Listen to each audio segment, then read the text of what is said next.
Hi రేఖ, ఏదైనా పని మీద వెళ్ళారా? ఎక్కడి నుంచి వస్తున్నట్టున్నారు? పెళ్ళికి వెళ్దామని బయలుదేరాం. తీరా అక్కడికి వెళ్ళేసరికల్లా వాళ్ళు ఏదో వెల్కమ్ దీనిలోనూ డ్యాన్సులు గట్రా ఎప్పటికీ కుదిరేటట్లేదు. అది ముహూర్తం దాటిపోయి 2 గంటలు అయింది. అప్పుడే ఏం చేస్తారో ఎప్పుడవుతుందో తెలియదు. అందుకే మేము రిటర్న్ అయ్యాం. లిల్లీ పెళ్ళికైనా నేను రావాలి, నాకు శుభలేఖ ఇచ్చింది లిల్లీ. అయితే రాసు కూడా మన ముగ్గురం కలిసి వెళ్దాం. మనము ఇక్కడే కబుర్లు చెప్పుకొని కాసేపు అప్పుడు వెళ్దాం. తొందరగా ఏం అవుతుంది. అక్కడ చాలా బ్యాండ్, విపరీతమైన బ్యాండు, దాని సేవ డ్యాన్సులు ఎప్పటికీ అవ్వట్లేదు. అదేం వెల్కమ్ చెప్పడమో కానీ పెళ్లి ముహూర్తం కూడా దాటిపోయింది. మరి ఈ మధ్య పెళ్ళిళ్ళన్నీ ఇలాగే అవుతున్నాయి. ముహూర్తం టైం దాటిపోతుంది. ఎందుకంటే మరి వాళ్ళకి టైమింగ్స్ ఇస్తారు కదా ఫోటోగ్రాఫర్లకి. వాళ్ళకి మరి ఆల్బమ్ చేయాలంటే వాళ్ళు చెప్పినట్టు వల్ల ఆడాలి. వాళ్ళు చెప్పినట్టు వాళ్ళు పోజులు పెడితేనే సరిగ్గా వస్తాయి ఫోటోలు. పెళ్లి శుభలేఖనేమో 9 గంటలకు ముహూర్తం రాశారు. రాసిన వాళ్ళు ముహూర్తం టైంకి పెళ్లి చేయాలి కదా. మరి ఆ టైంకి మనం రమ్మడం ఎందుకు కదా? వాళ్ళే 2 గంటల ముందుగా మొదలెట్టి ఫోటోషూట్ చేసుకోవచ్చు కదా.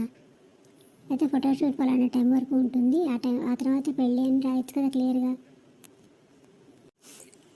అదేలే రేఖ, వాళ్ళు మేకప్ వాళ్ళకి ముందుగా బుక్ చేసుకుంటారు కదా. మరి వాళ్ళు వెళ్ళిపోకుండానే వీళ్ళు ఆయన చేసుకోవాలి కదా. ఇటు మేకప్ వాళ్ళైనా ఇటు ఫోటోగ్రాఫర్లు అయినా సరే వాళ్ళు ఉండగానే చేసుకోవాలి. కానీ ముహూర్తం టైంకి అడ్జస్ట్ అయితే చేసుకోవాలి. మరి వాళ్ళు ఆ టైంకి కంప్లీట్ చేసుకోగలిగితే బాగుంటుంది. ఫోటోషూట్ తొందరగా చేసుకుని ఆ తర్వాత మన పెళ్లి ముహూర్తం ఉంటుందని క్లియర్గా శుభలేఖలో కూడా రాస్తే సరిపోయేది. మరి ఇక మీరు శుభలేఖలు అలాగే వేస్తారేమోలే.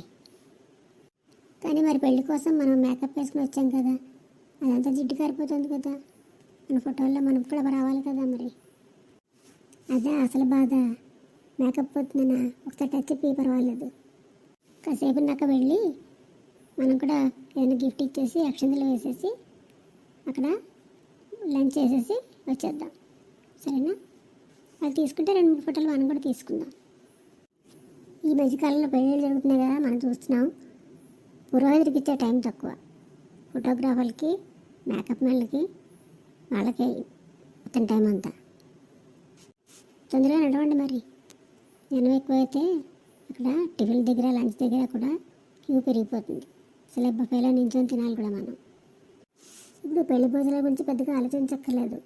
ఎందుకంటే బ్యాంకెట్ హాల్ వాళ్ళే వాడు ఏం పెడితే అది తింటారు వీళ్ళు అంత జనాలు. ఆడపిల్లవారు మగపిల్లవారు అందరూ అలాగే ఉన్నారు. అందరూ ప్లేట్ పట్టుకుని క్యూలో నించోడమే. పెళ్లి కూతురు తండ్రి నించుంటాడు, పెళ్లి కొడుకు తండ్రి నించుంటాడు. మగపిల్లవారు కదా అని వాళ్ళు కూర్చోబెట్టి భోజనాలు పెడదామని వీళ్ళు అనుకోరు. ఒకప్పుడు అయితే అలాగా కొసరి వడ్డించేవాళ్ళు. ఇప్పుడు అదేం లేదు. ఎవరి తిండి వాళ్ళది, ఎవరి ప్లేట్ వాళ్ళది. వెంకట హాల్స్ వచ్చాక అమ్మాయిల తల్లిదండ్రులు చుక్కపడ్డారు. అయితే ఒకప్పుడు వచ్చిన వాళ్ళకి మర్యాదలు చేయలేక వాళ్ళ అలకలు తీర్చలేక నానా అవస్థ పడేవారు. వెంకట హాల్లోనే కాబట్టి ఎవరిని తప్పడం కూడా అవతల వాళ్ళు. అందరూ అక్కడే క్యూలో నుంచి తినాల్సిందే.